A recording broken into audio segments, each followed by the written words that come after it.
এই যে গানটা না, এই গানটাকে যদি ব্যাখ্যা করি সারা রাত কাটে। এই একটা গান ব্যাখ্যা করতে, এই জন্য কবি গান সামান্য সময়ের গান না, বৃহৎ একটা সময়, যা এখন আর গাওয়া সম্ভব না। কারণ আমরা এখন কর্মজীবী মানুষ সবাই, তো যেটুক সময় আসি গান শুনে বাড়ি যাই, আবার যার কর্মে যেতে হয়।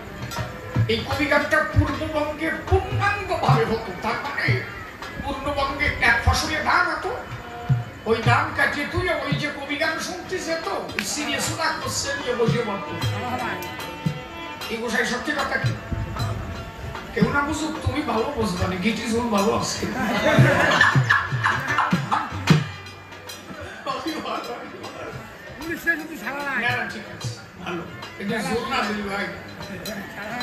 আমি স্ত্রী দুইজন কথা বললি, তাও তো একটা ভাব থাকে কি একানোরা দিয়ে কত সময় পারে, যদি দুইজন না লড়ে কি ব্যাপার থাকে, জোলাঝুলি তো থাকবে। বাজে কথা বললি না, আমি তা বলি কথা বললি না, জোলাঝুলি থাকবে।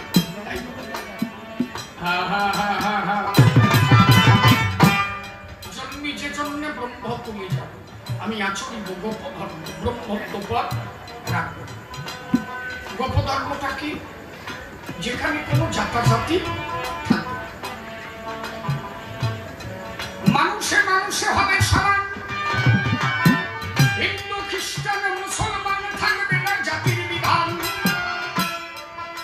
কৃষ্ণ নামে যাহার বহিবে প্রেমের বান, তারে বৃন্দাবনে গোপী যারা জাতাজাতি করে নাই, তারা একমাত্র কৃষ্ণ বলে করেছে ক্রন্দন। মহাপ্রভু বললেন তাই সেই বোঝের ভাব বক্তাইতে এলাম নদীয়ায়, যাতে মানুষের মধ্যে থাকে না কোনো লড়াই। জন্ম নিয়েছি ব্রাহ্মণ কুলে, ব্রহ্মত্ব নিয়ে ভুলে আমি চিন্তা করেছি দিলে এক হরি বলে বিশ্ব জগৎ একাকার করতে চাই। থাকবে না কোনো জাতাজাতি, সবাই হরি নামে হবে বসতি।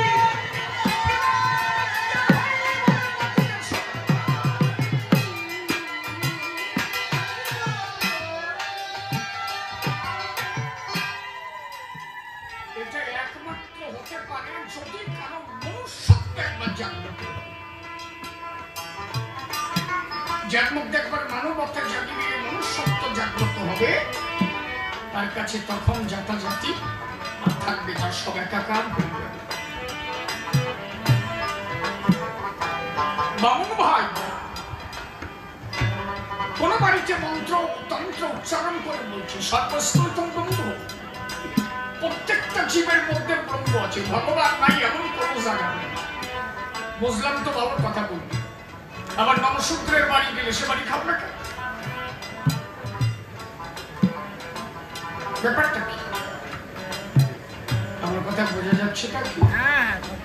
আপনি শাস্ত্র সিদ্ধান্ত দিলেন, আপনি ভাগবত পাঠ করলেন, আপনি সব মানুষকে বোঝালেন প্রত্যেকটা জীবের মধ্যে ব্রহ্ম থাকে, ভগবান সবার মধ্যে, কারো মধ্যে ভগবান ছাড়া নাই।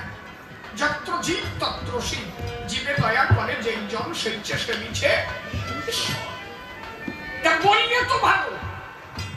আবার একটা মুসির বাড়ি গেলে আপনার এত বাধা কেন এলো? ওর মধ্যে তো ভগবান আছে।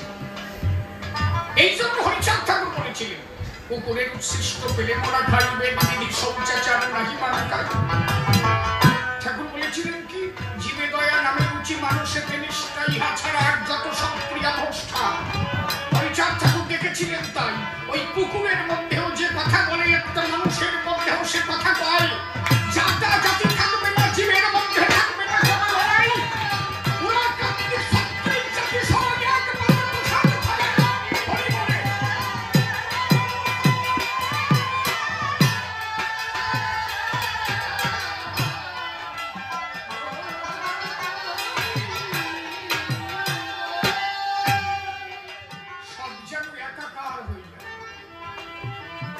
মহাপ্রভু এই ভাবটা দিতে এসেছিলেন, পারলেন না, পরবর্তীতে হরিচাঁদ ঠাকুর সেটাকে বর্তালেন। মহাপ্রভুকে অনেক বাধার সৃষ্টি করেছিল। ব্রাহ্মণ্যবাদের বিরুদ্ধে প্রথম লড়াই যদি কেউ করে তিনি হচ্ছেন মহাপ্রভু।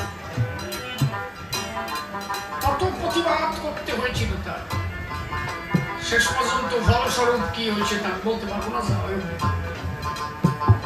কি বলছি বুঝলি, কত অত্যাচার তার উপরে করা হলো। এই জন্য প্রকৃত বিশুদ্ধ বৈষ্ণব যারা মহাপ্রভুর ভাবটাকে যারা লক্ষ্য করেছে তাদের মধ্যে আমিত্ব থাকবে না। তারা বসে লিখলেন, জীবের ঘোচে না জীবত্ব, গৌরবেতে সদাবত্ত। যার যার গৌরব করে, আমি ব্রাহ্মণের সন্তান, আমি ঘোষের ছেলে, আমি অভাবী জাতির ছেলে, জাতি বিদ্যা মহতঞ্চ রূপ যৌবন দেবচ। এই পঞ্চটা থাকলে তার দ্বারা কখনো হরিদর্শন হবে না। এগুলোকে আমি কাটছাট করব।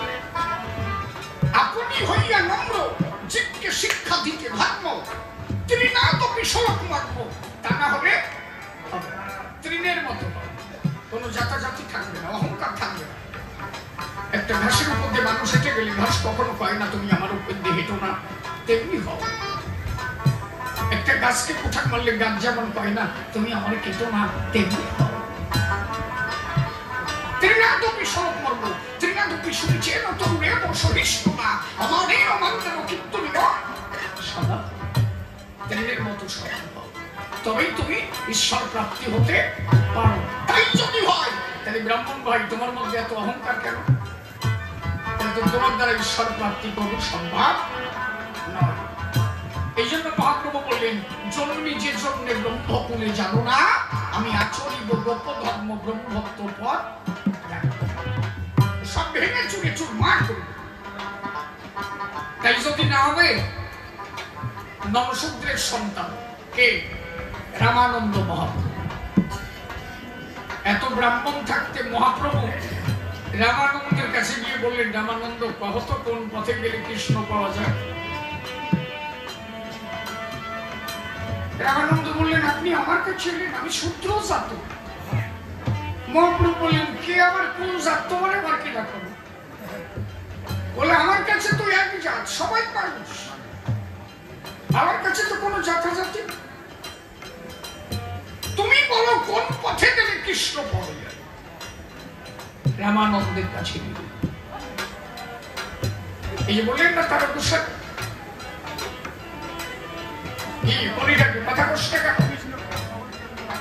এত বলার পরে বলতে হবে কেন?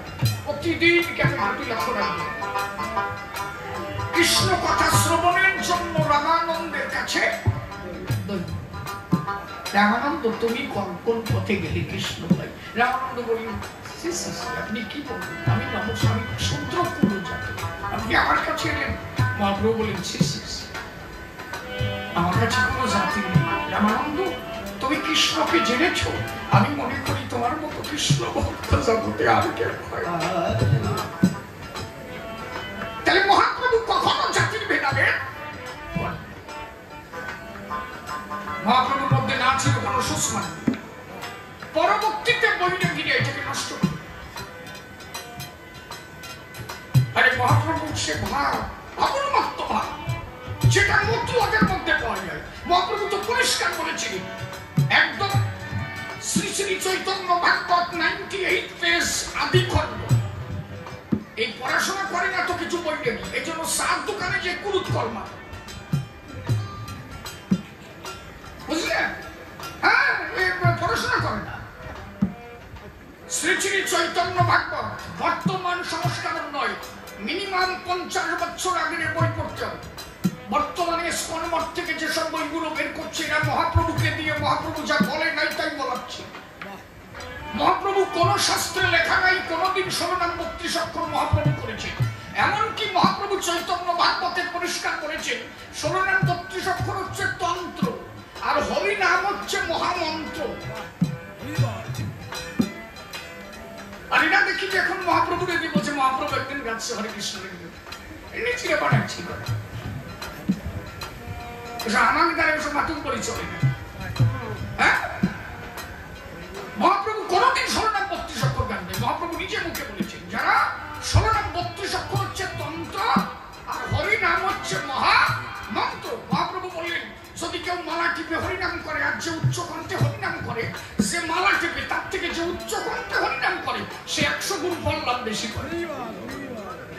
যে মালা টিপে, মহাপ্রভুকে বললেন আপনি কথা বললেন কেন? মহাপ্রভু বললেন দেখো, যে মালা টিপে হরিনাম করে সে একা একা তবে অপরকে তত্ত্বে সাহায্য করে না, আর যে উচ্চ কণ্ঠে হরিনাম করে সে সবাইকে নিয়ে একা নয়, সবাইকে নিয়ে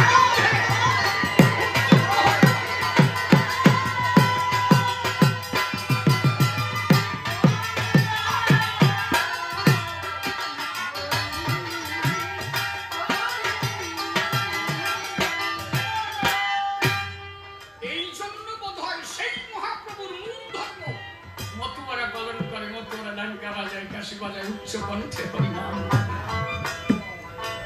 এই যদি বইয়ে দিলে বলছে তাহলে মতুয়াকে নিন্দা করে, একে সাথে মিশে হরিনাম করতো না।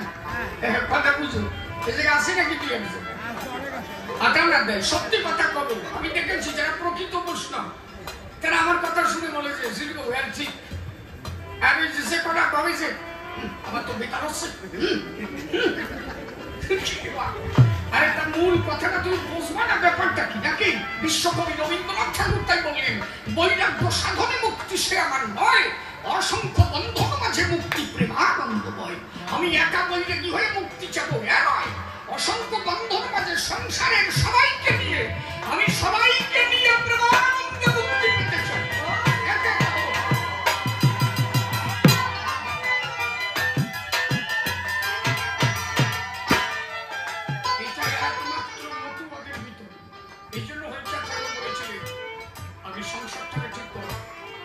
ঠাকুরের ধর্মকে বুঝতে গেলে আমি গার্হস্থ্য ধর্মকে পালন করতে হবে। সেই গার্হস্থ্য ধর্ম মানে আগে শান্তি। এই শান্তিটাকে বোঝানোর দুটো বাণী উনি দিয়েছিলেন। একটা হচ্ছে কি, দৈনিক প্রার্থনা করিবে শ্রীহরির চরণে আত্মদান করবে।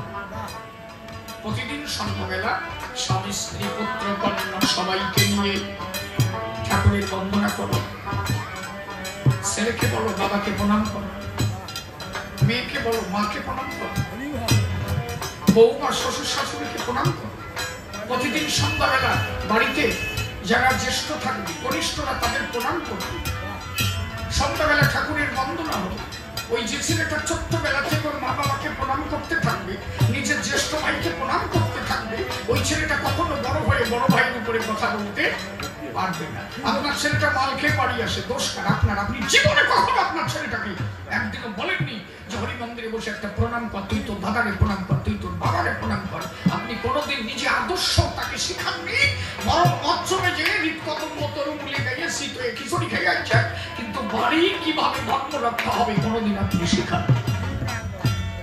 হরিগুরুচাঁদ ঠাকুর এটা চান। হরিগুরুচাঁদ ঠাকুর প্রথমেই বলেছে আগে নিজের সংসারের ধর্মটা, আগে নিজের সংসারটাকে সঠিক করো। গার্হস্থ্য ধর্মকে বলতে গেলে আগে নিজের সংসারটাকে ওরা কামনি করা চায়। আমার কথা বোঝা যাচ্ছে না?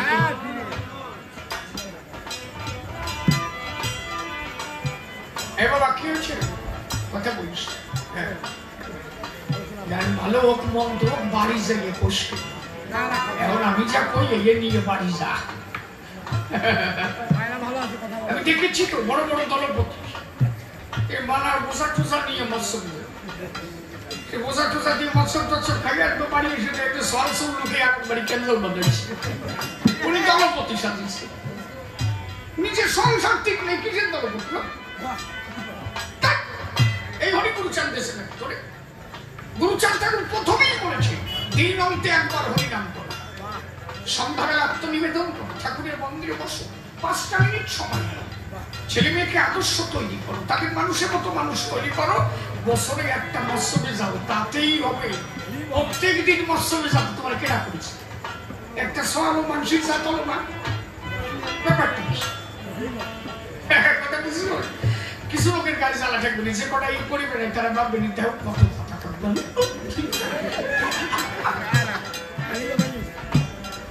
সঠিক যে কথাগুলো এটা শুনতে। গার্হস্থ্য ধর্ম পবিত্র ধর্ম। গৃহেতে থেকে যার হয় ভাবোদয় সেই সে পরম সব জানিও। তীর্থে যাবা কি পাবা তুমি? পান্ডাদের সে টাকা পয়সা দিয়ে যাও, কেন তোমার বাঁধবো? যত টাকা কম আরেক দিক থেকে ভগবান যদি পাওয়া যেত তাহলে নীতা আম্বানি, মুকেশ আম্বানি ওরা বৃন্দাবনে, শ্রীক্ষেত্রে, তারপরে কাশী কয়খান করে বাড়ি করে ওরা বসে থাকতো। ভাবো, গঙ্গা জলে যদি ভগবান পাওয়া যেত তাহলে গঙ্গার পাশে যারা বসবাস করে ওরা ভগবান ভাষায় বান্ধে না ভাই বেড়া। এটা ভাবো, বাবা না অশ্বিনী বিষয় বলছে এগুলোতে ভগবান হয় না। ভগবান কিসে হয়? সব যার চরিত্র পবিত্র, হৃদয় সদা প্রেমানন্দে ভাসে, এ মহাদেশে তার হরিণ ভাগ ভাসে, একমাত্র চরিত্র পবিত্র থাকতে হবে।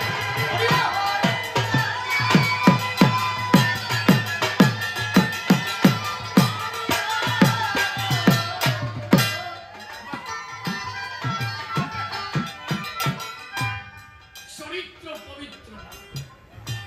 অশ্বিনী কি বলছে জানো? অশ্বিনী বললেন পবিত্রময় দেহ হলে সেই সে প্রাপ্ত হবে। যার পবিত্রময় দেহ সেই সে প্রাপ্ত হবে, অপবিত্র দেহ হলে সঞ্চিত হবে, বঞ্চিত। বলেন যদি কোনোভাবে দেহ অপবিত্র হয়ে যায় তাহলে তোর যদি মূলধন ধরাও থাকে তাও হরি দর্শন তোর দ্বারা, চরিত্র যেন কোনোভাবে কালি না লাগে। এরা যা প্রশ্ন আছে তার তো বাড়ির দ্বারে আমরা জাতি পারলাম না। বিচরণ কর্তা পায়খানার ঝুড়ি এই দামা কথায় নিয়ে ওরা কান্দি দিয়ে যাচ্ছে। গুরু শ্রদ্ধা করে বললো বাবা এই পায়খানা পরিষ্কার করার দায়িত্ব আমাদের। ঠিক আছে, মুখ পরিষ্কার করবি। ওরা কান্দি যত মুখ নিজে দুই হাত দিয়ে, এত সোজা নাকি? নিজে দুই হাত দিয়ে পায়খানা ধরে ধরে নামাইব, আর গুরুসান ঠাকুর এসে পাশ দিয়ে ঘুরে বেড়াতো। বিশাল বলতো কি বাবা এই গুরগন্ধের মধ্যে তুমি আছো কেন? কি হাগা হাগি সে দিয়েছো? এই দুই হাত দিয়ে টানিয়ে উঠো। ঘৃণা নাই তো ভক্তি দিয়ে। আর গুরুসান ঠাকুর পাশে ঘুরে বেড়াতো। বিশাল বলে বাবা এই হাগার ধারে তুমি আছো যে বিশ্বরণ রে পায়খানার গন্ধ নাই। কেন? যে তোর সুচরিত্রের গন্ধে পায়খানার গন্ধ ডেকে গেছে, তোর চরিত্রের গন্ধে আমি তোর পাশে ঘুরে বেড়াই, কিন্তু পায়খানার গন্ধ।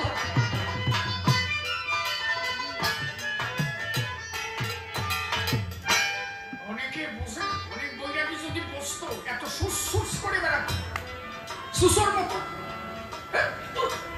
কি এ সময় না যদি সুষমার্গে ভগবান হতো তাহলে আপনি বলেন তো যেদিন রোহিত আসে চামড়া ভিজানো জলে গঙ্গা উঠবে, আপনার ভাষায় এত সুস কথা বুঝে যাচ্ছে? যদি সুষমার্গে ঈশ্বর পাওয়া যেত, এই যে শোবো না, এই যে ধরবো না, এই যে খাবো না, তাহলে রোহিত আসের চামড়া ভিজানো জলে শ্রীকৃষ্ণ যুধিষ্ঠিরকে বললেন একজন বৈষ্ণব সেবা দাও। বললেন সেই বৈষ্ণবকে? বলছে সেই বৈষ্ণবই হচ্ছে রোহিদাস মুসি। বললেন ও তো চামড়ার কাজ করে। বলে চামড়ার কাজ করলে কি ওর মতো বৈষ্ণবের মতো বৈষ্ণব জগতে কেউ নাই। তাহলে চামড়ার মধ্যে যদি গঙ্গা উঠতে পারে, ও বৈরাগী তোমার ভাষায় এত সুচ কেন? আসল জায়গা কিছু নাই, খালি সুচ দেখার বেড়া। ও ব্যাপারটা কি?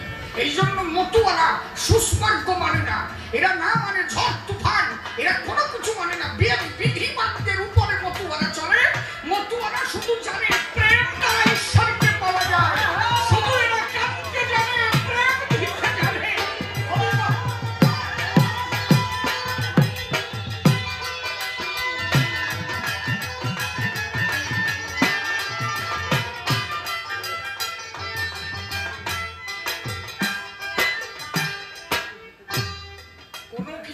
ঈশ্বর প্রাপ্তি নয়, আমি প্রেম দরকার। এই জন্য মীরাবাই বলেছিলেন নিবি না হারিছে হরি মেয়ে তো জলজভূত হই,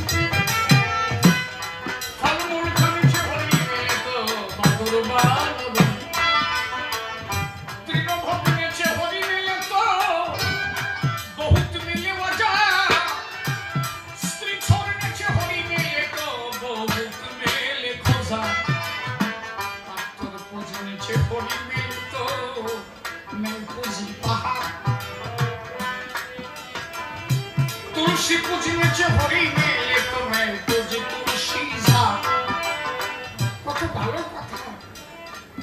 মীরাবাই বললেন একটা তুলসী গাছ বসলে যদি ওরই পাবে, এক ঝাড় বসবে, ঝাড় মানে অনেকগুলো নিয়ে তাকে বলে ঝাড়, তাহলে আমি তো তাহলে তাড়াতাড়ি পাবো। বলে শুধু গাছগাছালি মানে নিরামিষ খেলেই যদি ঈশ্বর পায়, তাহলে ছাগল গরু যে করে ওরা তো গাছগাছালি খায়, ওরা তো ভগবান আগে পাবে। আমার কথা না, এটা মীরাবাই বলছে। মীরাবাই বলছে এগুলোতে হয় না। বললেন দুধ কিনেছে হরি মেরে তো বহুত মিলে মৎস্যবালা, অনেক বেড়ে গেছে দেখো, খালি দুধ ফল পাকড়া খাইয়ে খাইয়ে ট্যাংরা মাছের মতো হয়েছে, মনে শীত করে ভেলায় দিলি পেঁয়াজ জেল চিল করে ট্যাংরা মাছের মতো। বলছে এটি শোনায় না, দুধ কিনেছে হরি মেরে তো বহুত মিলে মৎস্যবালা। বলি মীরা বিনা পেনসে সংসারে নাহি মেলে নন্দলালা। তাহলে মীরা কহে বিনা পেনসে নাহি মেলে নন্দলালা।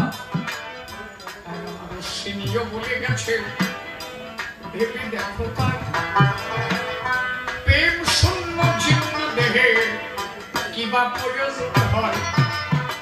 এক কথা না, আমার কাছে একমাত্র প্রেমের দ্বারাই ঈশ্বর প্রাপ্তি হতে পারে।